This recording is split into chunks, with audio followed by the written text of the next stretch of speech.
Hey everybody, this is a piece, this is a chapter from Hal Draper's Karl Marx's Theory of Revolution, Volume 1. The chapter is titled Bonapartism in Extremis. I'm reading this in order to get a better feel for what is the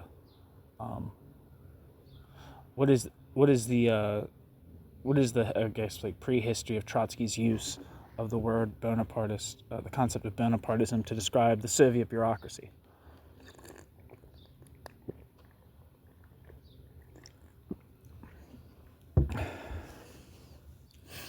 Here we are. We can now return to the figure of the model Bonapartist, Louis Bonaparte himself, in order to view him from the same angle as Napoleon I and Bolivar, namely Bonaparte as progressive despot. Marx paid little attention to this aspect in his best-known works. When Marx wrote the 18th Brumaire, it had not yet emerged as strongly as it did later, and when he looked back in the Civil War in France, it seemed a finished episode. In the meantime, Marx had written it up cogently, and from today's perspective, the subject has new interest. Section 1. Bonaparte's, quote, socialism. Even at the time of his 18th Brumaire, Bonaparte's idée Napoleonienne, the title of one of his books, played a role in giving him an anti-bourgeois posture, at the same time that his deeds assured the bourgeoisie of his anti-proletarian and anti-revolutionary bona fides.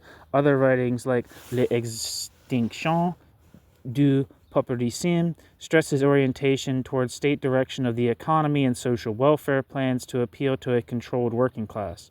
Government, quote, is the beneficent mainspring of every social organism, end quote, Louis Bonaparte had written. Also, quote, nowadays the day of class rule is over, the day of mass rule has begun. The masses must be organized so that they can formulate their will, and disciplined so that they can be instructed and enlightened as to their own interest, end quote. Louis Bonaparte. Bonaparte helped to clarify this rhetoric when Bonaparte broke strikes, banned independent workers' organization, and worked to keep wages down. Through it all, Bonaparte represented himself even as a sort of socialist, when appropriate, and in view of the amorphous history of that label, it would be a purely terminological enterprise to argue that he was, quote, less socialistic, end quote, than certain figures discussed in histories of socialism. Indeed, some modern historians seriously present Louis Bonaparte as a sort of socialist in the same vague way that he put forward the pretense.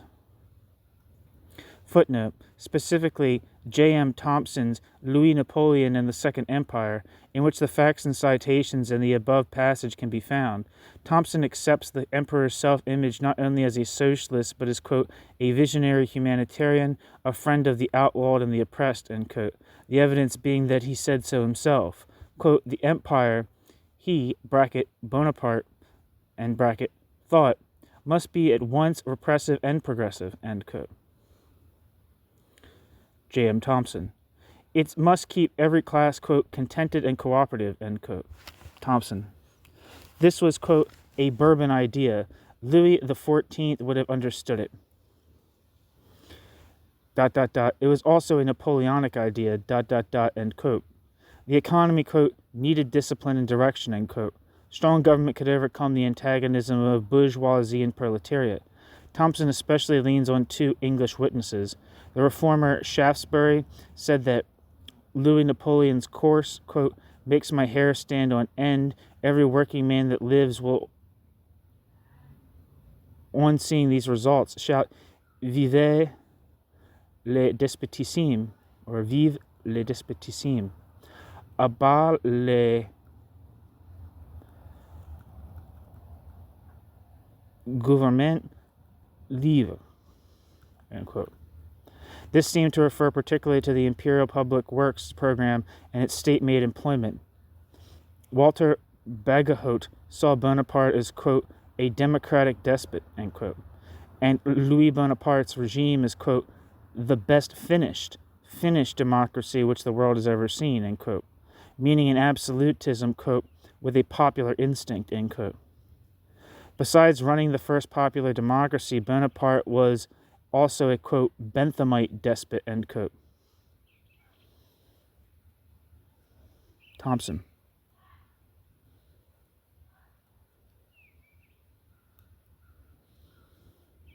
End footnote. There was a definite socialistic wing of the Bonapartist entourage.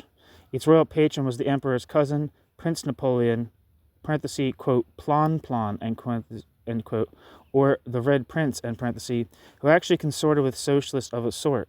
Marx liked to take thrust at, quote, the illustrious Plan, alias the Prince Rouge, the scion of the Bonapartist family, upon whom has fallen the lot of coquetting with revolution, in the same way that his bigger cousin dallies with, quote, religion, order, and property, end quote, Marx.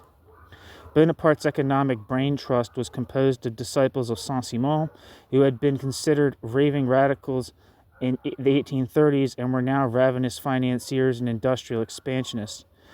The Perrier brothers, Michel Chevalier, and others. It was through these Saint-Simonians that the biggest Bonaparte adventure in state-sponsored high finance was founded, the Crédit Mobilier, of which we will hear more. There were other recruits from time to time. The, quote, father of anarchism, end quote, himself, Proudhon, greeted Bonaparte's coup d'etat with a book which fawned before his new power and invited him to be so kind as to institute the new society. Disillusioned eventually by the emperor's failure to oblige, our, quote, anarchist returned to his former hostility without, however, giving up hope in Plan, parenthesis. Part of the difficulties of the Proudhonist-led French section of the First International was that its leadership was unwarrantably suspected of being pro-Bonapartist, end parenthesis. Later, after Bonaparte's fall, two of Bakunin's chief lieutenants were going to come out as Bonapartist partisans in the name of revolution, of course. Bonaparte's secret payroll included well-known radicals like Karl Vogt, the same Herr Vogt, who published a scurrilous book slandering Marx for dictatorial ambitions, while at the same time he hailed the emperor as a, quote, workers' dictator.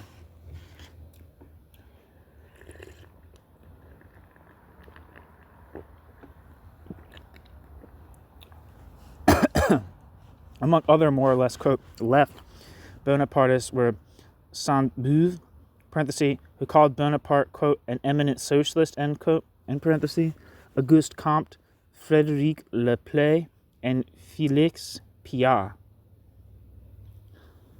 If, as Bonaparte had written, quote, today, one can govern only with the masses, end quote, it was necessary to look for Judas goats who could lead the masses in the proper spirit. Conservatives who did not understand the new game helped Bonaparte along by indignantly denouncing Bonaparte as a socialist. Old Guizot, for example, who greeted the news of the coup d'etat by crying, quote, is the complete and definite triumph of socialism, end quote. To Engels, Bonaparte appeared as a sort of true socialist, parenthesis, of the Hesse-Grün tendency pilloried in the manifesto, in parenthesis, shading into bourgeois reform. Quote, as for bracket Louis, and bracket Napoleon, bracket, wrote Engels to Marx, end bracket, didn't the man say L. Blanc when he went to France, when I am president, I will put your ideas into practice? Anyway, one sees how financial necessity can drive even a true socialist like Louis Napoleon to typical financial bourgeois measures like conversion of bonds. The, quote, shopkeeper and small industry forgive 20 socialistic pranks for this one saving of 18 millions. And the Daily News admires the measure. Incidentally, it is impossible to say anything more stupid or disgusting on this business than the Journal des Débats.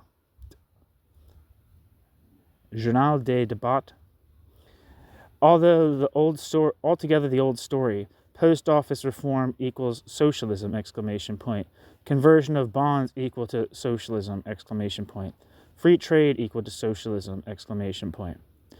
I'm only afraid that Mynheer Napoleon, who, despite everything, went into his own socialistic things very timidly, and in the mortgage question likewise does not go beyond the bounds of the bourgeois Prussian loan institution, is finally under the pressure of circumstances transforming all his socialistic impulses into simple bourgeois reforms, ... End quote. Marx likewise referred to Bonaparte's true socialism in this period right after the coup d'etat. A few years later, the original true socialist himself, Moses Hess, became a Bonapartist apologist.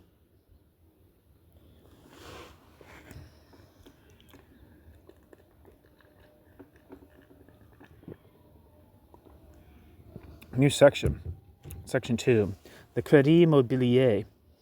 It was the rise of the Crédit Mobilier and its subsequent scandal that turned Marx in 1856 to his first close consideration of what he began to call, quote, Bonapartist socialism, or, quote, imperial socialism, in an important series of articles. The Crédit Mobilier was a banking institution set up as a sort of holding corporation to stimulate the development of industry and public works by concentrating the ownership of various enterprises in one common fund controlled by itself. It is, quote, one of the most curious economical phenomena of our epoch, and may have a, quote, an imminently greater development in the future, end quote. It buys up the stocks of the various industrial concerns themselves, and this means, quote, to make industry and public works in general dependent on the favor of the Crédit Mobilier, and therefore on the individual favor of Bonaparte, of whose breath the existence of the company is suspended, end quote. Quote, hence the Crédit Mobilier avows the intention of making itself the proprietor and Napoleon the Little the supreme director of the whole varied industry of France. This is what we call imperial socialism, end quote. Marx. In practice, the Crédit Mobilier goes beyond this by proposing to make itself, quote, not only the proprietor of such great industrial enterprises, but also the slave of the treasury and the despot of commercial debt, end quote. Marx. The phenomenon had two sides. On the one hand, the Bonapartist higher-ups and speculators had a chance to enrich themselves by grabbing a piece of the flowing moneys before the whole thing blew up in a crash. On the other hand, there was the, quote, socialistic side. Bonaparte proposed to convert, quote, all big property and the industry of France into a personal obligation toward Louis Bonaparte, to steal France in order to buy France. That was the great problem the man had to solve, and in this transaction of taking from France what was to be given back to France, not the least important side to him was the percentage to be skimmed off by himself and the Society of December 10th. End quote. Marx. Footnote. This is a variant of a similar passage near the end of the 18th Brumaire. In 1855, Marx, in a letter to Engels, wrote the 1852 version about Bonaparte's desire, quote, to steal the whole of France in order to be able to make a present of her to France, end quote, and added that now he has, quote, performed this task within the bounds of pure reason. His loan manipulations are important experiments in this direction, end quote. Marx. End footnote.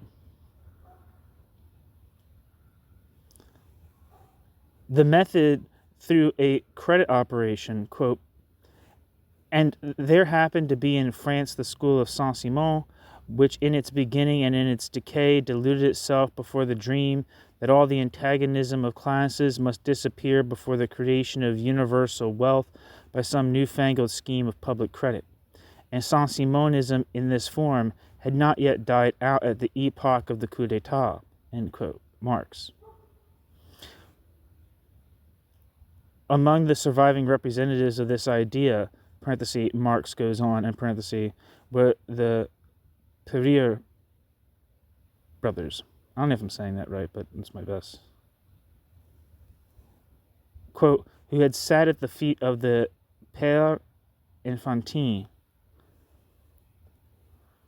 end quote, in former days, and who had now become, quote, the founders of the Crédit Mobilier, and the initiators of Bonapartist socialism, end quote. Marx. Quote, it is an old proverb, quote, habent sua fata libella, end quote. Doctrines have their fate, as well as books.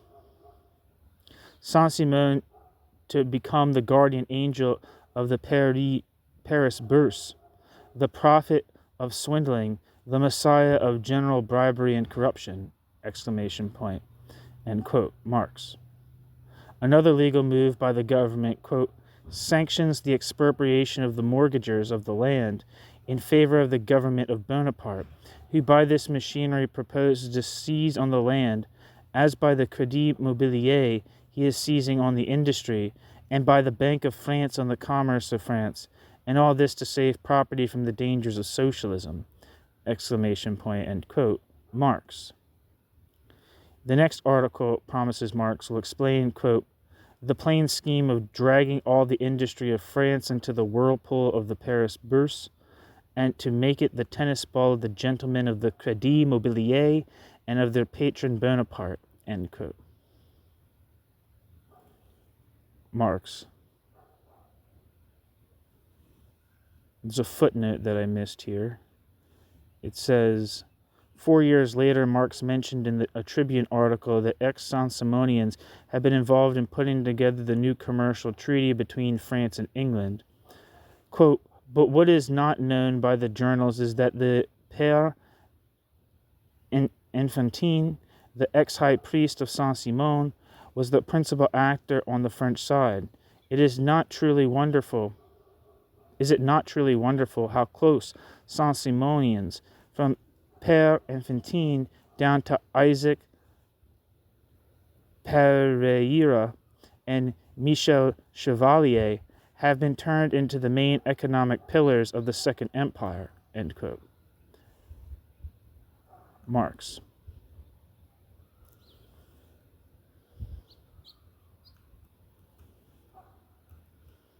End footnote. That is, through the machinery of stock manipulation, quote, all the industry of France, end quote, is to be put under a single control, ultimately dominated by the Bonapartist state power.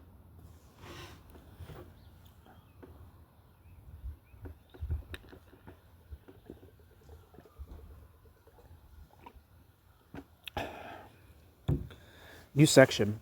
Section 3. The state and, quote, industrial feudalism. The promised explication is given in the third and last article of this series. Marx explains that the speculative profits made by the manipulators of the setup, parenthesis, stock jobbers, in parenthesis, will be, quote, the base of the industrial development, end quote.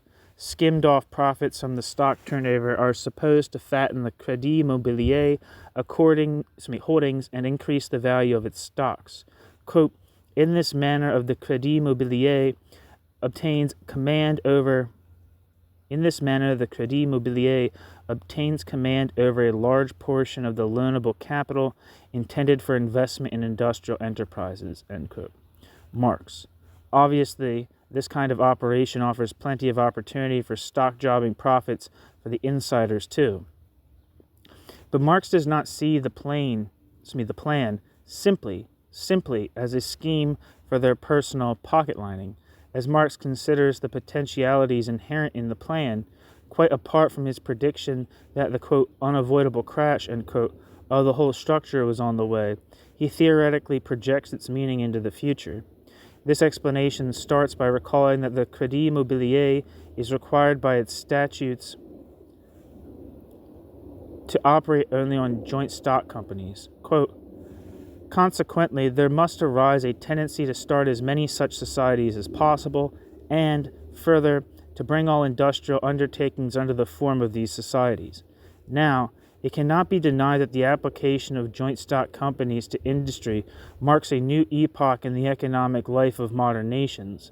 On the one hand, it has revealed the productive powers of association, not suspected before, and called into life industrial creations on a scale unattainable by the efforts of individual capitalists. On the other hand, it must not be forgotten that in joint stock companies it is not the individuals that are associated, but the capitals. By this contrivance, proprietors have been converted into shareholders, i.e., speculators. The concentration of capital has been accelerated, and, as its natural corollary, the downfall of the small middle class.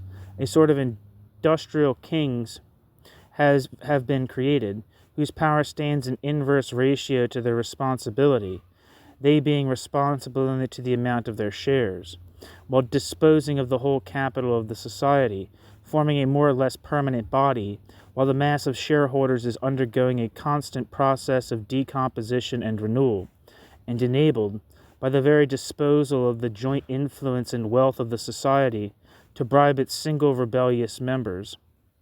Beneath this oligarchic board of directors is placed a bureaucratic body of the practical managers and agents of the society, and beneath them, without any transition, an enormous and daily swelling mass of mere wage laborers, whose dependence and helplessness increase with the dimensions of the capital that employs them, but who also become more dangerous in direct ratio to the decreasing number of its representatives. It is the immortal merit of Fourier to have predicted this form of modern industry under the name of industrial feudalism. Industrial feudalism, end quote.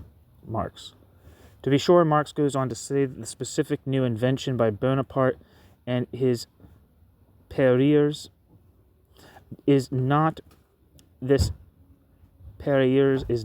setup itself, but the idea, quote, to render the industrial feudalism tributary to stock jobbing, end quote. Marx.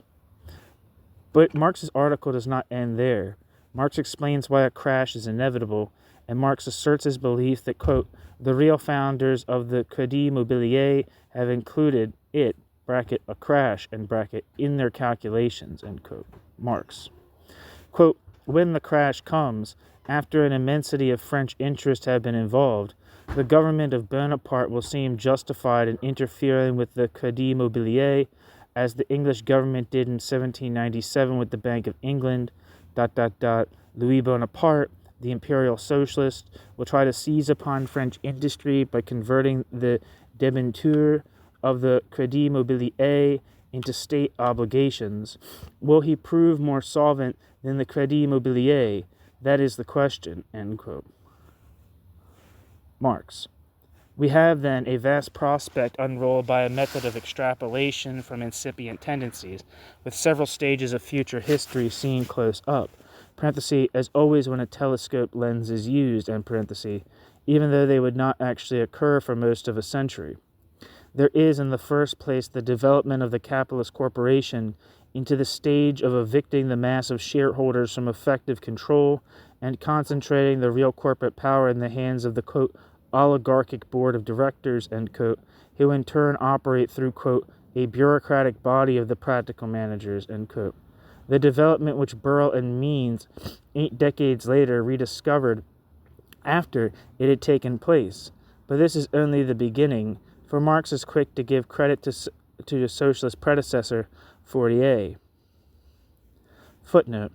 For Fourier, quote, industrial feudalism was to be the, quote, pivot period in the fourth, decay, phase of civilization.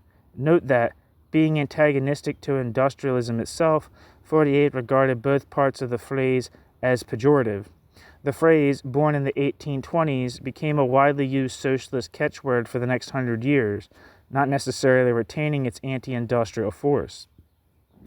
Fourierism's disciples took it up as an accusation, the Saint-Simonians as a program. Anti-bourgeois aristocratic dissidents used it for their own purposes, as did radicals as different as Proudhon and Blanqui. By 1902, an American socialist, W.J. Gent, published a book, Our Benevolent Feudalism, without mentioning Fourier at all. The phrase industrial feudalism was usually applied to capitalism itself, especially in some monopolistic and hierarchized form, just as industrial serfdom was used for wage slavery. In this context, it became merely a metaphor, though it had been more than that for Fourier. When Engels used the phrase in passing in an 1848 article, it definitely was merely a label for a monopolistic capitalism. End footnote. Even more important, Marx does not see this taking place simply as an autonomous economic process, but in close association with state power, in an eventual fusion in personnel and role of the state manipulators with the economic manipulators. The state power, at first standing behind its creature, will then have to step in openly to take over the economic power that will have been concentrated. Certainly Marx did give short shrift to the fantasy, reinvented by A.A. Burrell in our day, that the oligarchic corporations would develop a social conscience for the good of humanity, quote, powerful engines in developing the productive powers of modern society, end quote, wrote Marx of the joint stock companies. Quote, they have not, like the medieval corporations, as yet a corporate conscience in lieu of the individual responsibility which, by dint of their very organization, they have contrived to get rid of, end quote.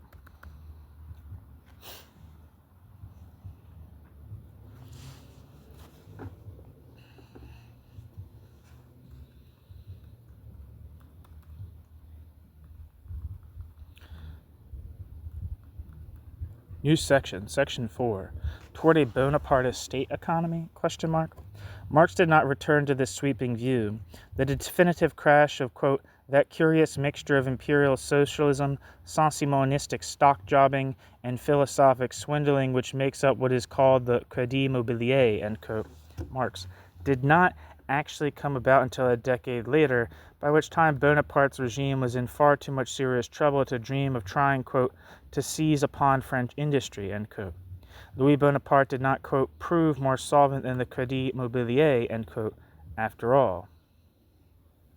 But a monstrous crisis did break out in the autumn of the same year, 1856, and while the Crédit Mobilier did not collapse, it began to decline. Although a dozen years later, Marx, looking back with some pride into his analyses of the, quote, real essence of the thing, end quote, it is hard to say whether he continued to look on a Bonapartist takeover of the economy as one of the continuing possibilities. The answer seems to be a possibility, yes, but less and less of a probability. The prospect that the Bonaparte regime would be swept away altogether seemed bright.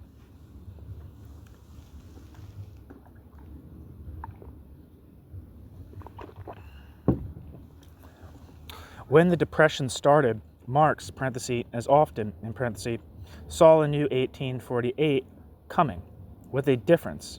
For the European upper classes, quote, are now discovering that they were themselves the instruments of a revolution in property greater than any contemplated by the revolutionists of 1848. A general bankruptcy is staring them in the face, ... end quote, Marx. Marx calls them, quote, the official revolutionists, end quote. For in 1848, the movements preceding the outbreak, quote, were of a merely political character, ... Now, on the contrary, a social revolution is generally understood, even before the political revolution is proclaimed, and a social revolution brought about by no underground plots of the secret societies among the working classes, but by the public contrivances of the Crédit Mobilier of the ruling classes, end quote, Marx. Engels opined that now, quote, all socialistic, quote, dodges, end quote, had been exhausted by Bonaparte, but Marx wondered, quote, what socialistic coup d'etat Bonaparte is still capable of resorting to at the last moment, end quote. Marx was still wondering a year later. One of the open questions continued to be the relationship of, quote, swindling, the personal enrichment side of the operation, end to the state capitalist aspect. Quote, swindling, which, to be sure, in turn also became a presupposition of solid commerce and industry, end exists properly speaking only in the branches where the state is directly or indirectly the actual, quote, employer. However, it is certain that a capitalist of the size of the French government, even one that is bankrupt in itself, as Hegel would say, can make shift somewhat longer than a, quote, private capitalist, end quote, Marx. Bonaparte's plan, quote, is evidently to make the Bank of France, the general entrepreneur of all his swindle schemes, end quote. Marx guessed on another day. Engels expressed the opinion in a letter that, quote, nobody believes in Bonapartist socialism anymore, end quote. Engels. But this was not the tone of a New York Tribune article in which Marx discussed Bonaparte's economic maneuvers to keep bread prices down for the masses while at the same time keeping agricultural prices up.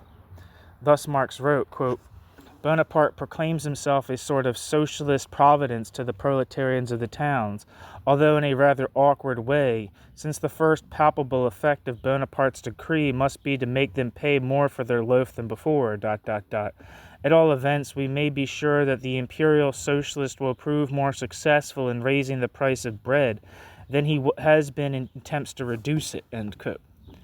Marx.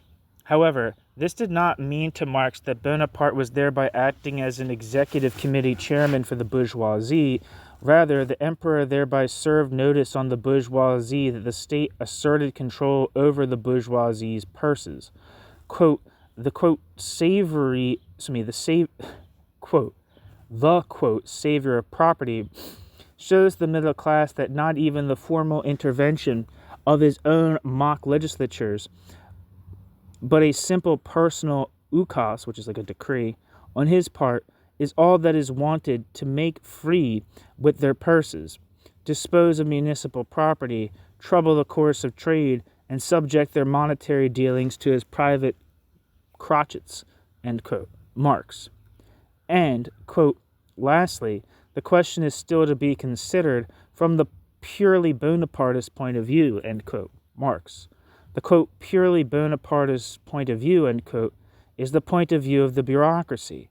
The immense public works necessitated by the plan, parenthesis, granaries, and parenthesis, will open up, quote, a fresh field, for jobs and plunder, end quote. That is, more jobs for a lower officialdom and more plunder for the higher.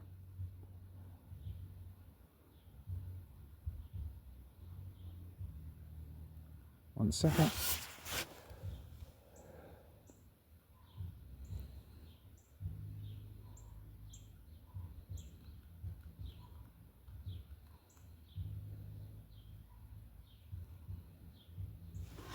Yeah, break time.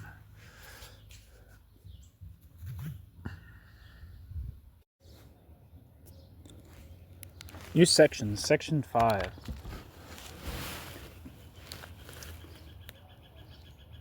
The autonomous economic policy.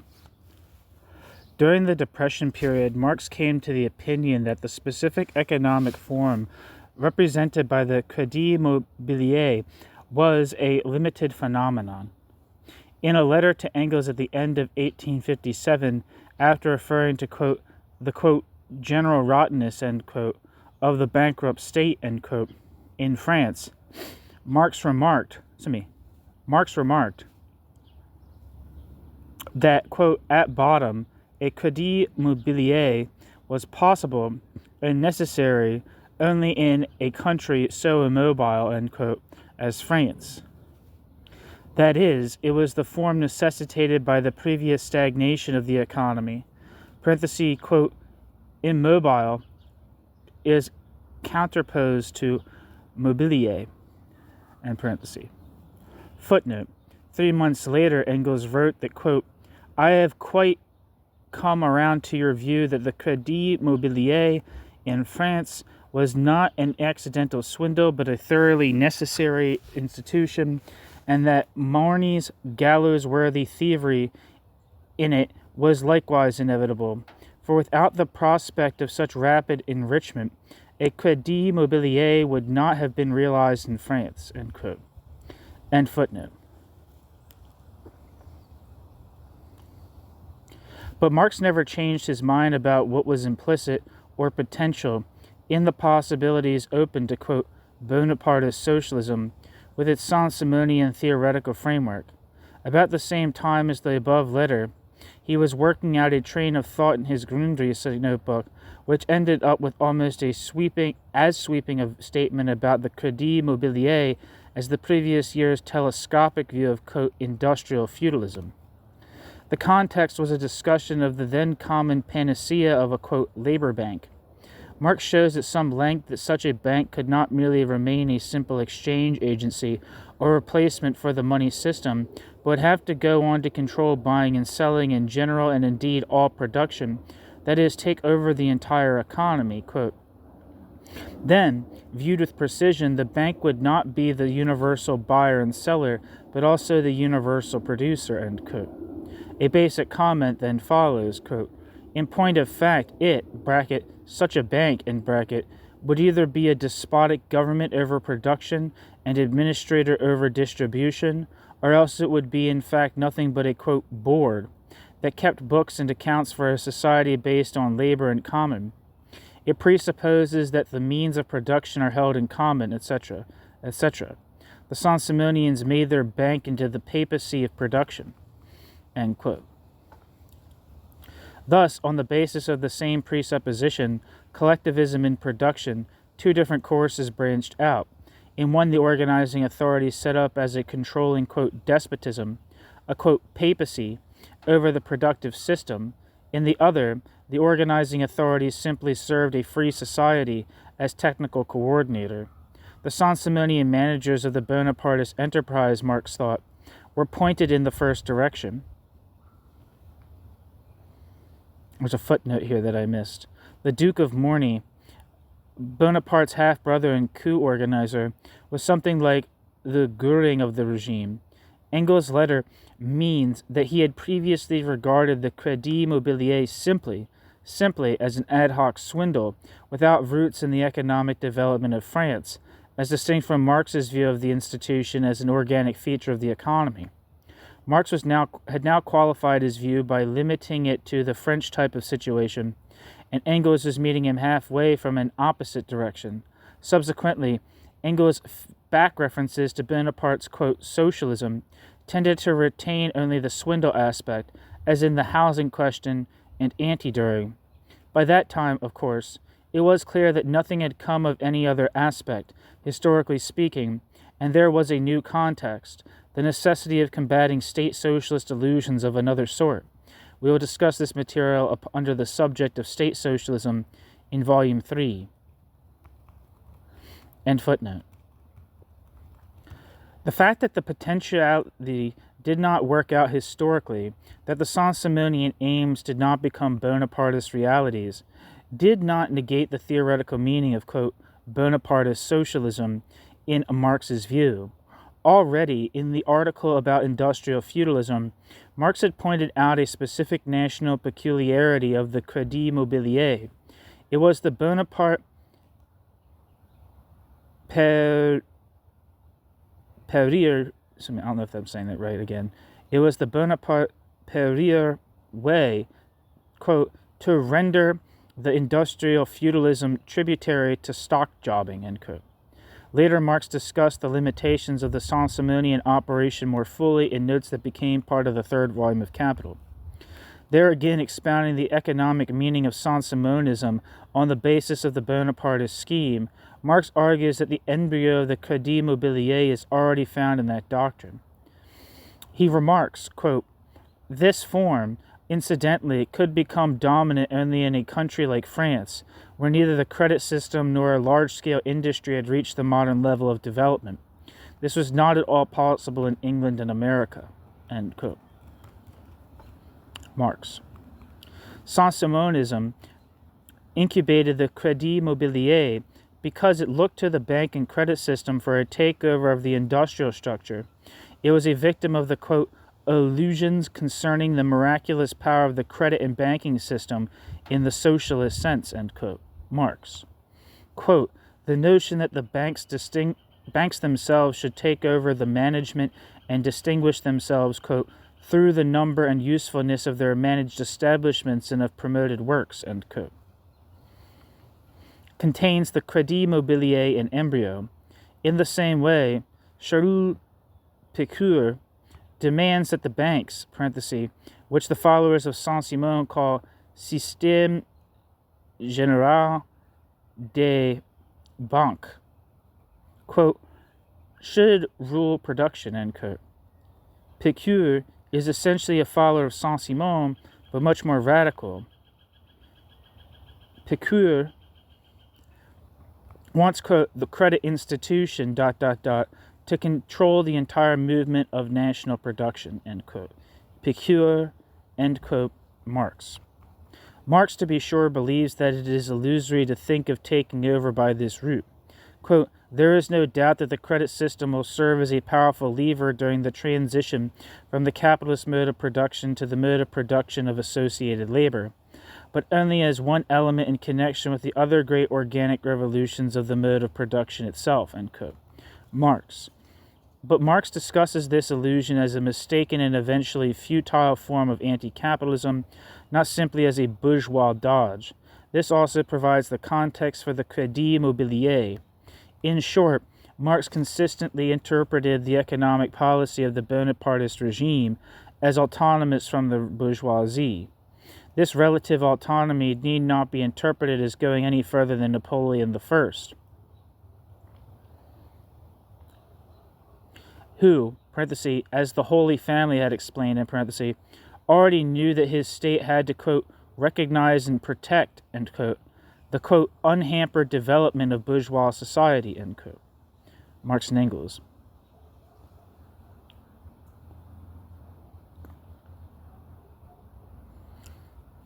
Its driving force was not derived from hostility to the economic interests of the bourgeoisie, but rather from the aim of subordinating the economic interest of the bourgeoisie to the autonomized state, which had its own aims of self-aggrandizement.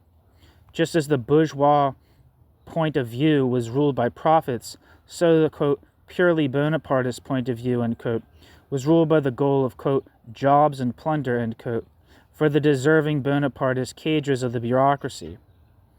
How far was it possible for these two interests to coexist peacefully?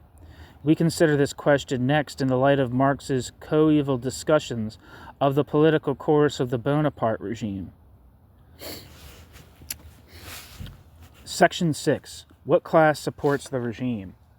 The year 1858 saw a high point in the revolutionary hopes of the anti-Bonapartist left, including Marx and Engels as well as the French radical émigrés and others. While there were several reasons for the belief that the regime was on the skids, the main underlying drive was seen by Marx and Engels as growing alienation between the Bonapartist state power and the developing bourgeoisie. In a New York Tribune article toward the end of that year, they summarized this pattern in essentially the same way as they did in later historical works. Footnote. For example, Engels in his pamphlet, The Prussian Military Question, and his introduction to class struggles in France, perhaps best known as Marx's summary in the Civil War in France, quote, under bracket the regimes and bracket sway, bourgeois society freed from political cares attained a development unexpected even by itself, end quote. Engels.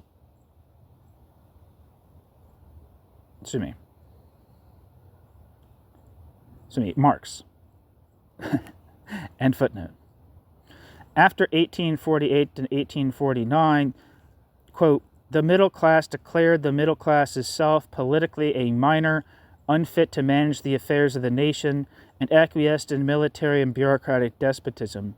Then arose that spasmodic extension of manufactures, mines, railways, and steam navigation, that epoch of Crédit Mobilier, joint stock bubbles, of swindling and jobbing, in which the European middle class sought to make up for their political defeats by industrial victories, for their collective impotence by individual wealth. But with their wealth rose their social power, and in the same proportion their interest expanded. They again began to feel the political fetters imposed upon them. The present movement in Europe is the natural consequence and expression of this feeling, combined with that return of confidence in their own power over their workmen, which 10 years of quiet industrial activity have brought about, end quote. Marx.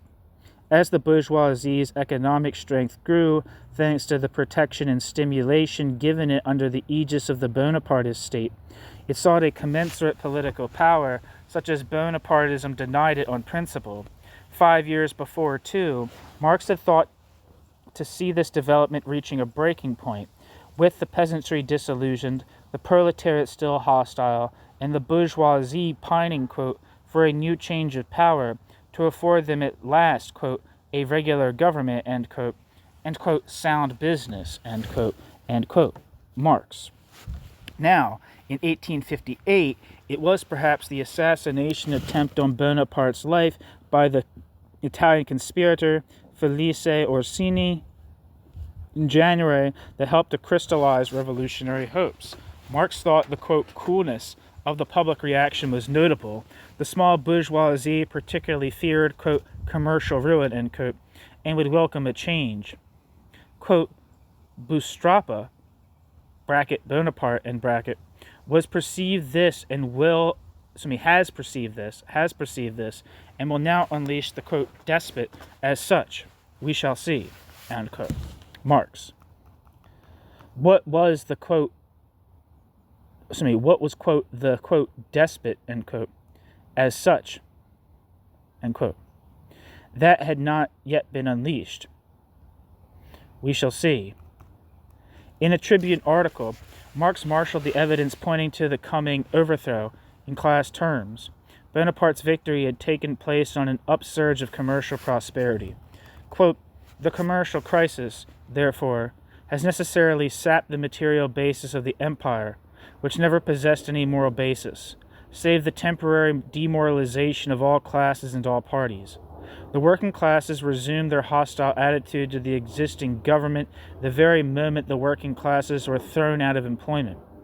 A great part of the commercial and industrial middle classes were placed by the crisis in ... fear of the debtor's prison ... Another very large portion of the Paris middle class, the Paris middle class is, and a very influential one too, the petit rentier, or men of small fixed incomes, have met with wholesale ruin ... That portion, at least, of the French higher classes which pretends to represent what is called French civilization never accepted the empire except as a necessary makeshift, never concealed their profound hostility to the quote, nephew of his uncle, end quote, and of late have seized upon every pretext to show their anger at the attempt to transform a mere expedient, as they considered it, into a lasting institution, end quote. Marx. This description certainly does not leave much of a civil ruling class to support the state. Bonaparte, Marx continues, senses, quote, the gathering storm, end quote. The, quote, street enthusiasm, end quote, displayed for Bonaparte's escape from Orsini's bombs was organized by the police. The congratulatory addresses came exclusively from men who, quote, one way or the other, belonged to the administration, that ubiquitous parasite feeding on the vitals of France, end quote. Marx. Bonaparte, therefore, demands new repressive laws, instead of pretending, quote, to the more or less respectable forms of a regular government, end quote. This shows, quote, that the time of the sullen acquiescence of the nation in the rule of the society of the perjured usurper has definitely passed away, end quote. Marx. The addresses of loyalty from the army, quote, are simply the undisguised proclamation of Praetorian rule in France, end quote. Marx. In his next article, Marx continued the argument showing the disintegration of internal support to the regime, this time ending with the growing opposition among the peasantry. New section, section 7, quote, the rule of the Praetorians, end quote. In a special article, Marx then squarely confronted the question of the class-based and unique character of the Bonapartist state power in this, its period of dissolution. Its title took up a note that had already been sounded, quote, the rule of the Praetorians, end quote.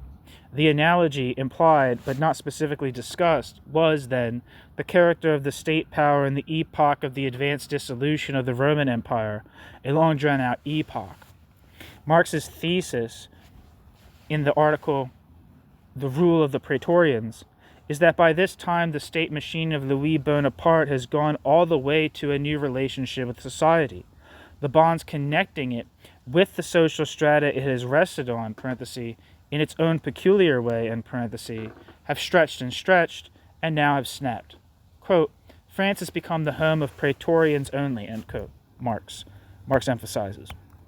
Now, quote, the rule of the naked sword is proclaimed in the most unmistakable terms, and Bonaparte wants France to clearly understand that the imperial rule does rest not on her will, but on 600,000 bayonets, end quote.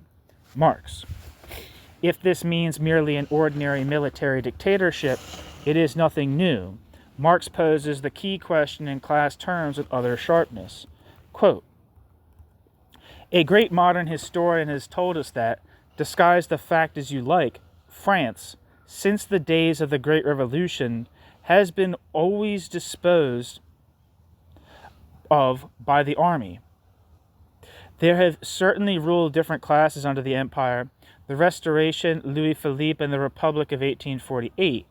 Under the first, the peasantry, the offspring of the Revolution of 1789, predominated.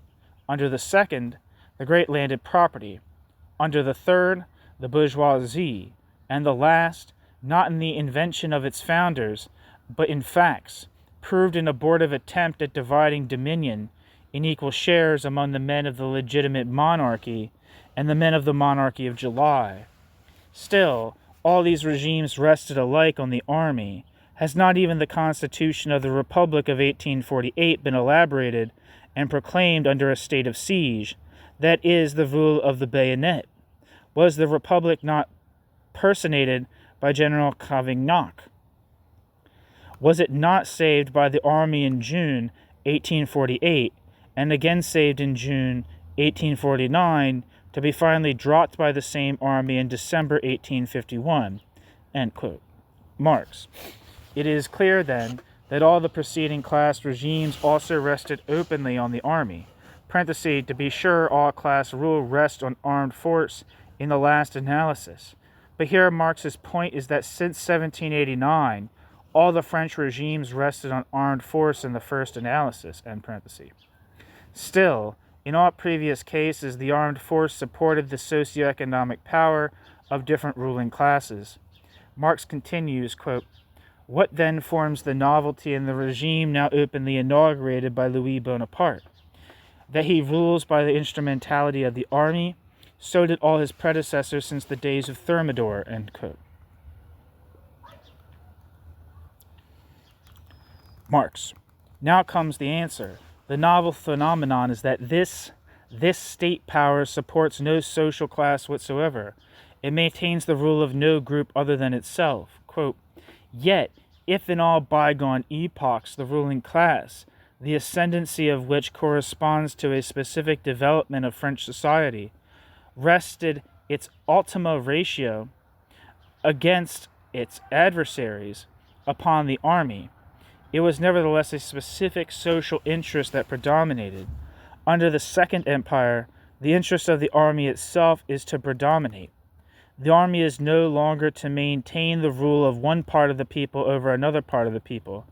The army is to maintain the army's own rule, personated by the army's own dynasty, over the French people in general. It is to represent the state in antagonism to society. It is to represent the state in antagonism to the society, end quote. Marx. This is state autonomization no longer as a mere tendency, not even one that is realized in practice to a greater or lesser extent. This is state autonomization driven exceptionally to state autonomization's extreme conclusion. The army is not the, quote, instrumentality, end quote, of any of the social classes, of any, quote, specific social interest, end quote, of civil society. It represents the state itself in antagonism to, quote, society, tout court, to civil society in general. This is the dangerous experiment underway.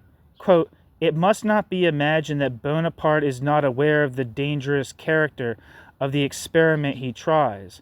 In proclaiming himself the chief of the Praetorians, Bonaparte declares every Praetorian chief his competitor, end quote. Marx. That is, Bonaparte becomes vulnerable to military coups by his own general. Again, the obvious analogy is the pattern of the corresponding Roman epoch, when one praetorian chief after another seized the imperial throne. This new system of government in France is not the result of any seizure of power by the military in the usual sense.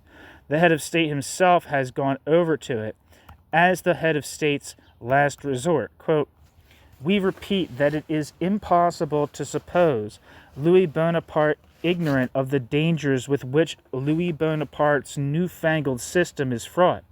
But Louis Bonaparte has no choice left. Louis Bonaparte understands his own situation and the impatience of French society to get rid of Louis Bonaparte and Louis Bonaparte's imperial mummeries. Louis Bonaparte knows that the different parties have recovered from their paralysis, and that the material basis of Louis Bonaparte's stock jobbing regime has been blown up by the commercial earthquake, bracket, the crisis, end bracket, end quote, Marx.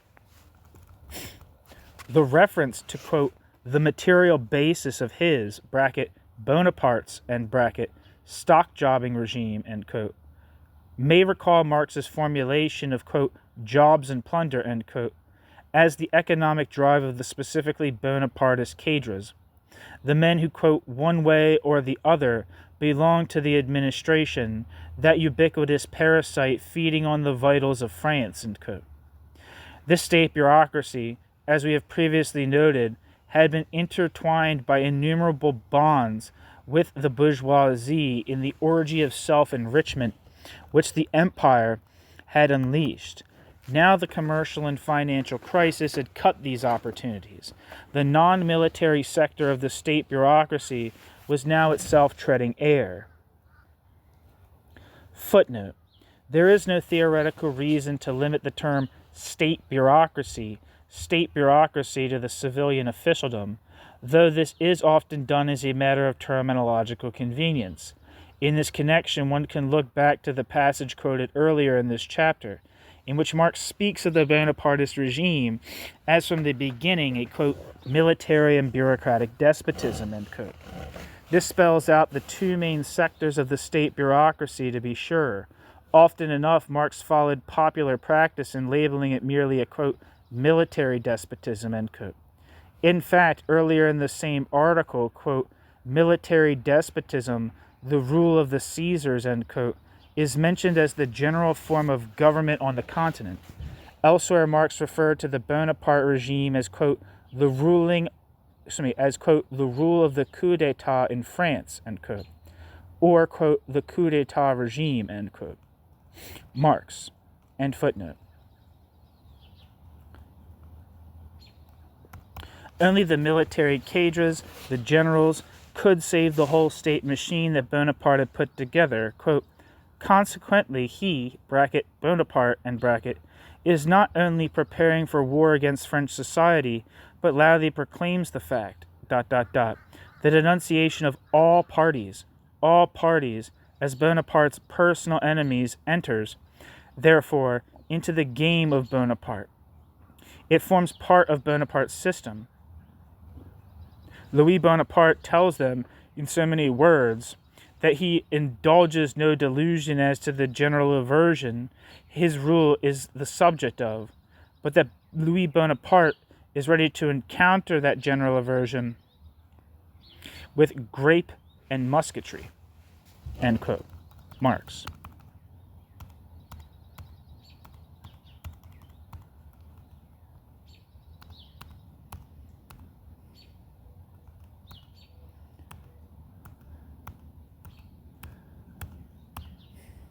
Where am I?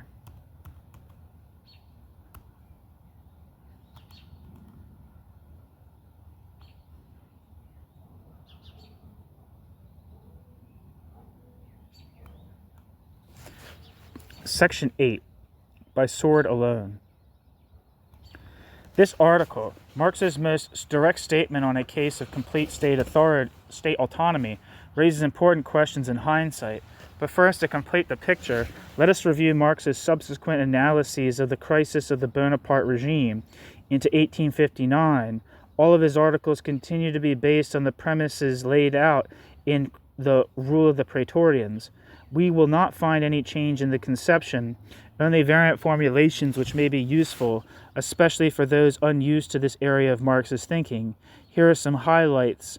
1. Bonapartist state versus bourgeoisie and all other classes. 1. Bonapartist state versus bourgeoisie and all other classes. The eventual rising of the, quote, revolutionary masses, end quote, will be helped by, quote, the decidedly anti-Bonapartist attitude of the bourgeoisie, the secret societies undermining the lower strata of the army, the petty jealousies, venal treacheries, and Orleanist or legitimist leanings dividing its superior layers, ... end quote.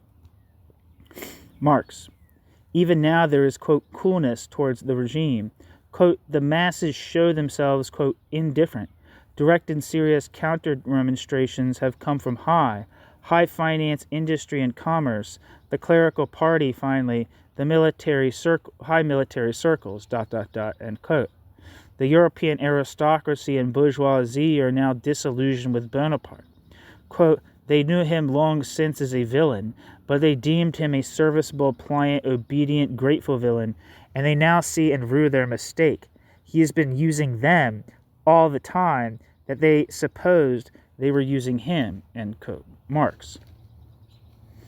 In a Tribune article drafted by Engels, quote, the middle classes, ... are longing for a return of the time when they, or at least a fraction of them, governed the country, ...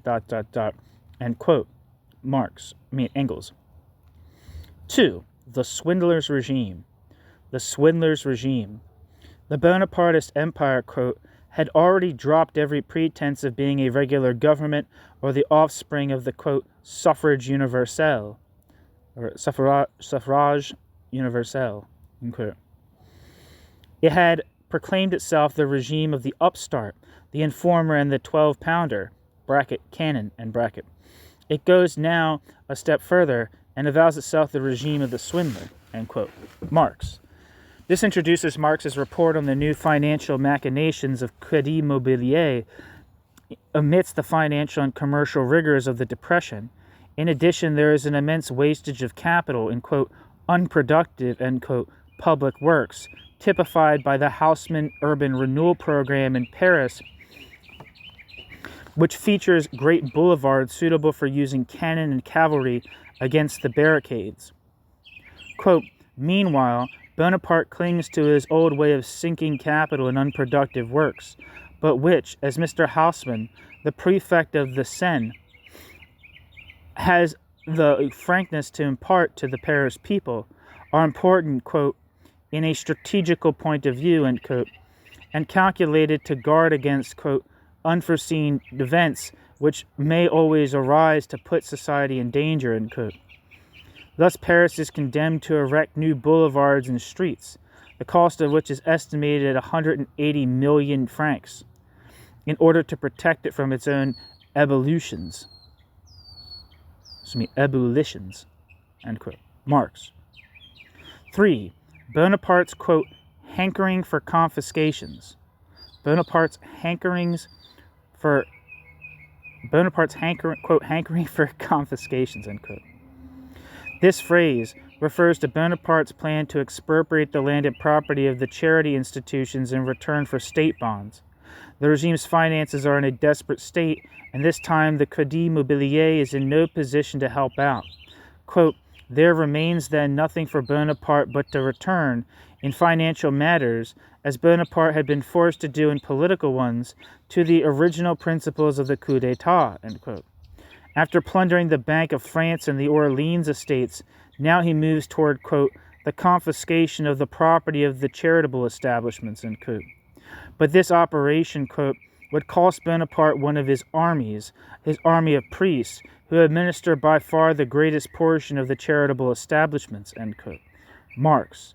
An open outcry has arisen, quote, against this intended encroachment upon, quote, private property, end quote, end quote. Marx. 4. The, quote, despotic military state. The, quote, despotic military state, end quote. Bonaparte is instituting a, quote, system of domestic terrorism, end quote. a, quote, reign of terror, end quote. As a result, quote, the French middle classes will soon be worked up to the point where they will consider a revolution necessary for the, quote, restoration of confidence, end quote, end quote. Marx. In this, quote, despotic military state, Bonaparte bids fair to become the prisoner of his military instruments, parenthesis, as the late Roman emperors did, end parenthesis.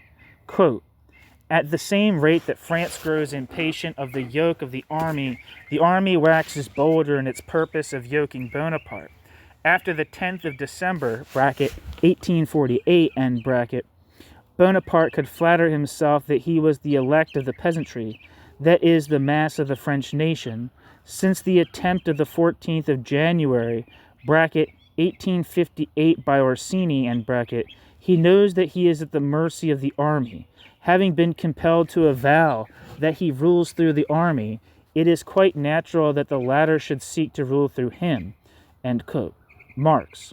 This seems better nuanced than the subsequent flat assertion that, quote, the army reigns in France, end quote. In the shift to a decisively military base and an inevitable outbreak of war, Marx sees, quote, the beginning of the end, end quote, for the Bonapartist regime, quote, ... the commercial and agricultural distress, financial coup d'etat, and the substitution of the rule of the army for rule by the army are hastening the explosion, ... bracket, meanwhile, end bracket, war is believed to be imminent. Louis Napoleon has no other means of escaping speedy destruction. The beginning of the end is at hand, end quote. Marx. As late as March 1859, it was still Marx's opinion that, quote, Louis Napoleon can never more be the demigod of the bourse and the bourgeois. He rules henceforth by the sword alone, end quote. Marx.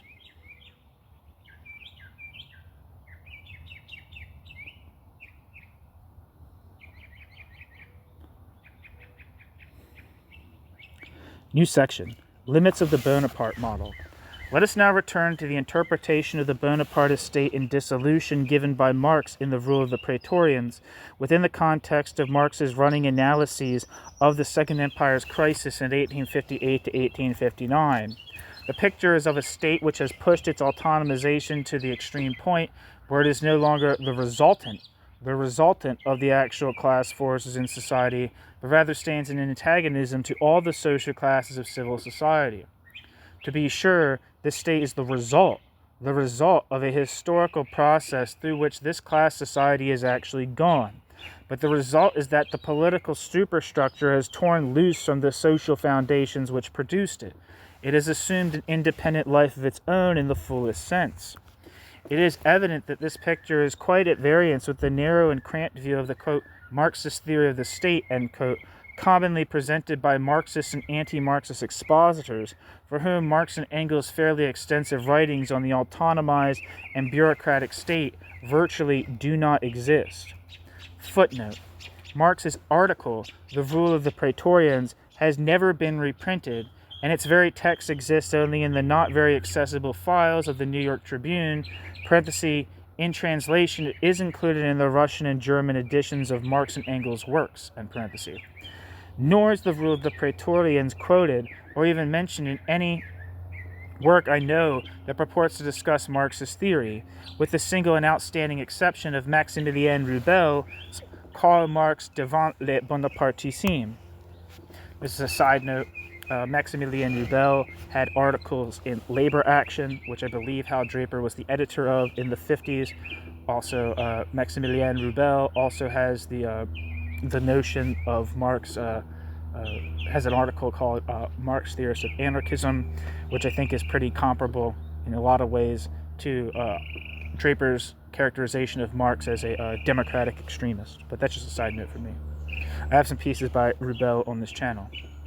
But then, it is rare to find even Marx's very accessible concept of Bonapartism presented, let alone explained, in this peculiar body of literature, lest anyone be tempted to concoct a fable that Marx forgot, dropped, or ignored his basic theory of the state at this time, or in the articles for the Tribune, or in connection with Bonaparte, we may point in advance to one of the best brief statements that Marx ever set down on the relationship of the state as political superstructure to the class foundations of society.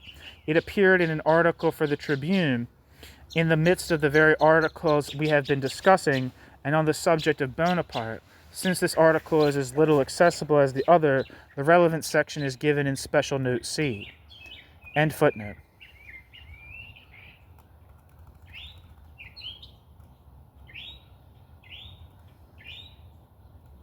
Where am I? Two addenda are necessary. One, the theoretical flight which Marx took in 1858 with the rule of the Praetorians has to be put in the perspective of later developments. Through 1858 to 1859, Marx evidently believed, and certainly hoped, that the Bonapartist regime, having broken its umbilical cord to civil society in a paroxysm of autonomy, had reached a point of no return. But we know, with 20/20 hindsight, that Bonaparte did, quote, return, that is, make a turn back to accommodation with the social powers of bourgeois society. This was marked by a free trade treaty with England in January 1860 and a revival of parliamentary life in November 1860. In consequence, our history textbooks commonly date something called Bonaparte's, quote, liberal empire from that year, 1860.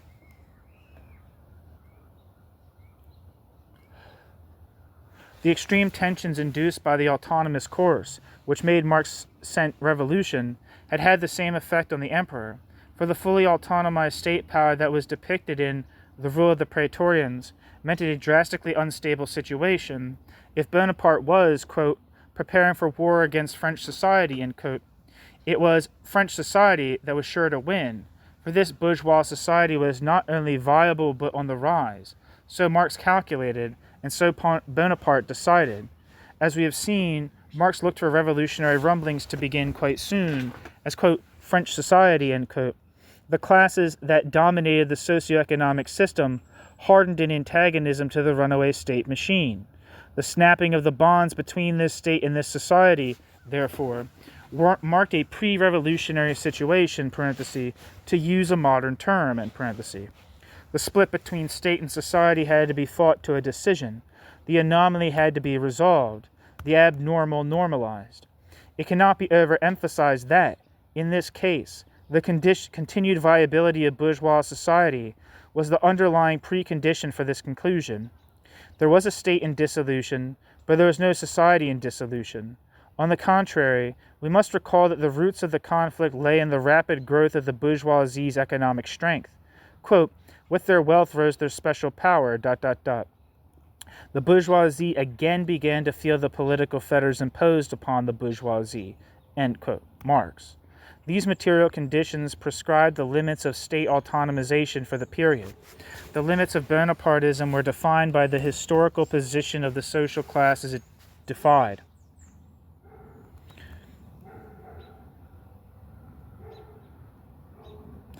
We need not inquire here whether the Bonapartist state really did reach the extreme point of autonomy which Marx saw in 1858. For even if we come to the conclusion that Marx's hopes were outrunning the facts, the question of state theory is nevertheless settled. What is established is Marx's lack of inhibition about envisaging the special case in which a state achieves full autonomization. What it settles is that Marx's theory of the state includes provisions for historical conjunctures in which a state, completely independent in the fullest sense, cuts loose from its foundations in civil society and turns on its foundations in civil society. In fact, there is no reason to believe that Marx even thought there was a special problem about it, or that it ever occurred to Marx that a rigid taboo against such notions would one day be considered, quote, Marxism. For one thing, the formulations in the Tribune articles on the subject give not the slightest indication that the writer feels he is venturing into delicate territory. On the contrary, they are usually brash. For Marx, who could become positively sibylline when he was on thin ice with respect to theory. For another thing, there is the evidence of the Marx-Engels correspondence, which was heavy during those years. Footnote. A graph of the number of letters per year in the correspondence between Marx and Engels, say from 1852 to to 1864 corresponds with interesting fidelity to the fever chart of continental politics. The years 1857 to 1860 stand up on this chart like an Alp, with steep walls on each side. End footnote.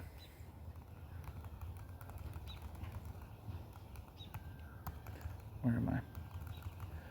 This evidence is like Sherlock Holmes' barking dog. The point is that, in the course of constant cross-discussions of developments in Bonaparte land, the question at issue is never mentioned, either by Marx to get his friend's opinion or by Engels in comment.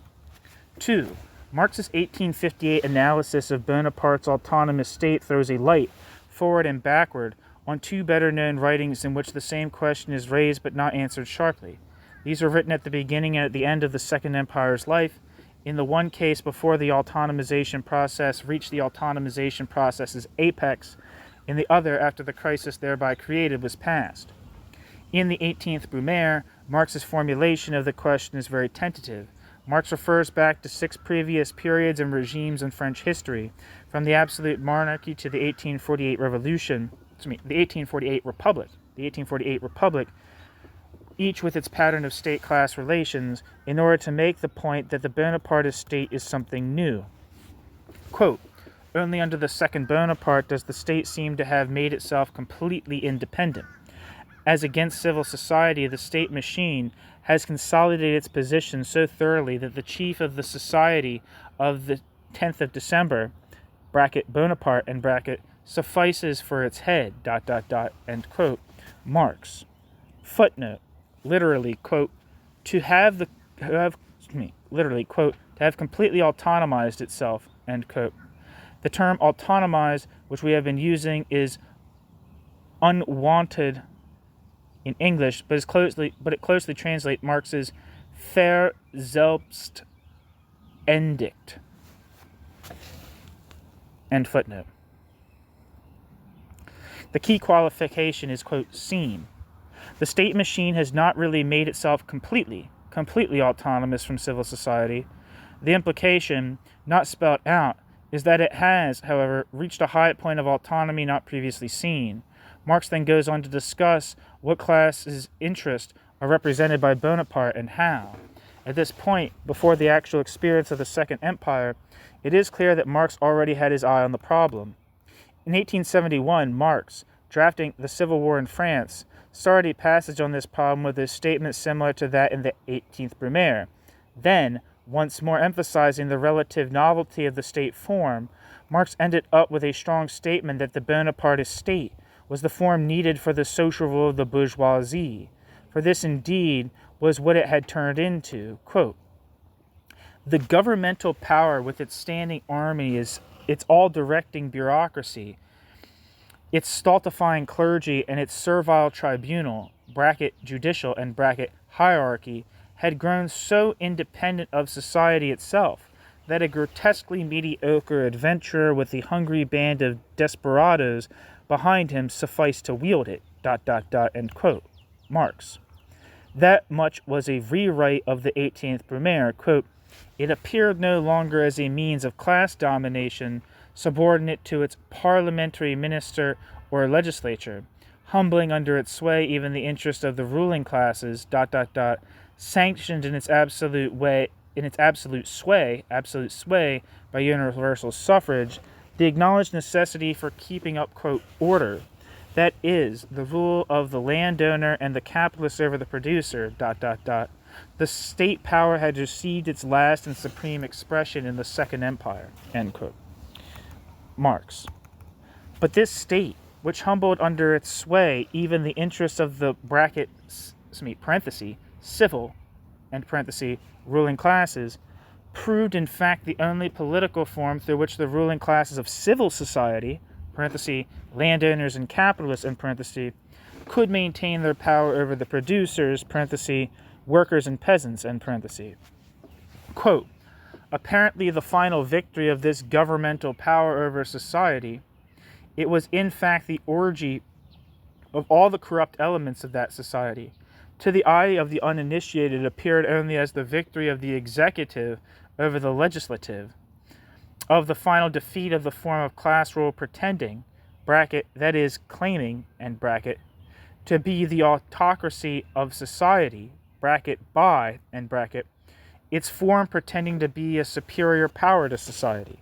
But in fact it was only the last degraded and the only possible form of that class ruling, as humiliating to those classes themselves as to the working classes which they kept fettered by it. End quote. Marx.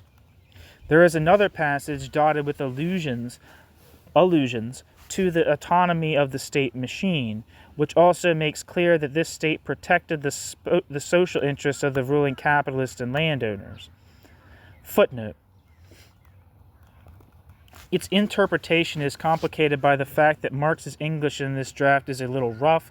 It speaks of, quote, this state usurpation, end quote, and, quote, the centralized and organized governmental power usurping to be the master instead of the servant of society, end quote. Although this state destroyed the ruling class's, quote, parliamentary pretensions of self-government, end quote, it was, quote, the last possible form of their class rule. While politically dispossessing them, it was the orgy under which all the economic and social infamies of the regime got full sway, end quote. It was the, quote, last triumph of a state separate of and independent from society, end quote. But then, further along, Marx throws in the word seeming. This state machine was the, quote, most powerful ... expression, end quote, of the state, writes Marx, and, parenthesis, with good German syntax, end parenthesis, he has, quote, expression, end quote, modified by this phrase, quote, elaborated into seeming independence from society, end quote. Marx.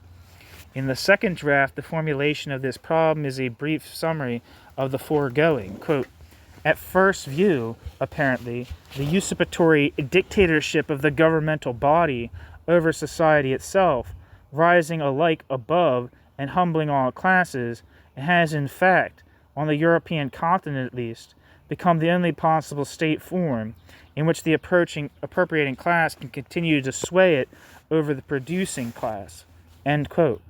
Marx. End footnote. Only a vestigial reference to all this remained in the final version of the Civil War in France after the work of condensation. There is a quick reference to, quote, the state power apparently soaring high above society, end quote. And the heavy emphasis is on the conclusion that Bonapartism is, quote, the ultimate form of the state power which nascent middle-class society had commenced to elaborate as a means of its own emancipation from feudalism, and which full-grown bourgeois society had finally transformed into a means for the enslavement of labor by capital, end quote. Marx.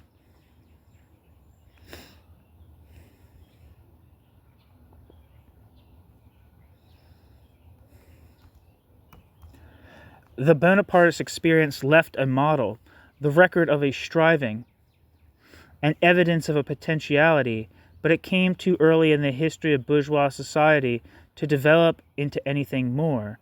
The Bonapartist experience's significance for the development of Marxist theory, however, was immense. That's the end of the chapter. Thanks for listening.